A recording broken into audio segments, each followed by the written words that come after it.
அன்பான தேவ ஜனமே, விக்டரி காஸ்பல் சர்ச் விடுதலையின் சுவிசேஷ சபை வழியாய் உங்களுக்கு கிருபையும் சமாதானமும் உண்டாவதாக. இன்று தேவன் உங்களுக்கு தரும் ஆவிக்குரிய வார்த்தை என்ன அப்படின்னா, சங்கீதம் 25:7, என் இளவயதின் பாவங்களையும் என் மீறுதல்களையும் நினையாதிரும். கர்த்தாவே, உம்முடைய தயவின் நிமித்தம் என்னை உமது கிருபையின்படியே நினைத்தருளும். அப்போ எதை எதை நீங்க நினைக்காதீங்கப்பா அப்படின்னு கேட்கணுமா? நம்மளுடைய இளவயதின் பாவங்களையும் நம்முடைய மீறுதல்களையும், இரண்டு விஷயங்கள். நம்ம வாழ்நாள் முழுவதும் நாங்க பாவம் செய்யாத பாவமே செய்யல, நாங்கள் பாவம் செய்யாத பிறந்தோம், நம்ம பிறந்ததுல இருந்தே இப்போ வரைக்கும் நம்ம பாவம் செய்யாமல் வாழ்ந்து வருகிறோம் சொல்லிட்டு யாராலையும் சொல்ல முடியாது. இந்த உலகத்துல பிறந்த எல்லாருமே பாவம் செய்தவர்கள் தான். நீங்க ஆட்டோபயோகிராபின்னு சொல்லிட்டு நீங்க கேள்விப்பட்டிருப்பீங்க. என்ன குறிச்சு நானே என்னோட வாழ்க்கை வரலாறு எழுதுவதுதான் ஆட்டோபயோகிராபி.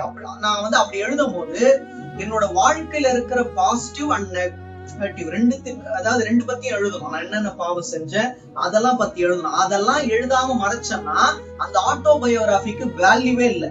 அது போல நம்மளோட பாவத்தை தேவனிடம் அறிக்கை செய்வது மிக மிக முக்கியமானது.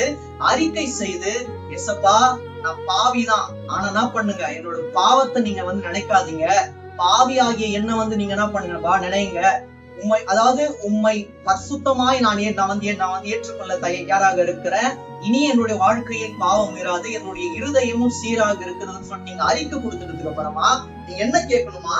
என் இளவயதின் பாவங்களையும் என் மீறுதல்களையும் நினையாதிரும். அதை நினைக்காதீங்கப்பா. எதை நீங்க நினைக்கணும் அப்படின்னா, நீங்க ஆண்டவரை இயேசு கிறிஸ்து எப்படி கேட்கணும்னா, கர்த்தாவே, உம்முடைய தயவின் நிமித்தம், அவருடைய தயவு தான் நம்மள இந்நாள் வரை தாங்கி கொண்டு வருகிறது, இனிமேல் தாங்கும்.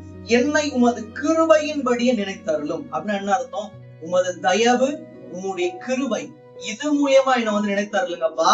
அப்படி நீங்க நினைக்கும் போது பாவி ஆகிய என்மேல் உம்முடைய ஆவி தாவி வரும்போது நான் பரிசுத்தமான வாழ்க்கையில் வாழ்ந்து அநேகருக்கு சாட்சியா இருப்பேன்னு சொல்லிட்டு இப்படியாக உங்களுடைய ஜெபமும் விண்ணப்பமும் இருக்குமே ஆனால் தேவன் உங்களை மென்மேலும் ஆசீர்வதித்து வழிநடத்த வல்லவராக இருக்கிறார். ஆமென்.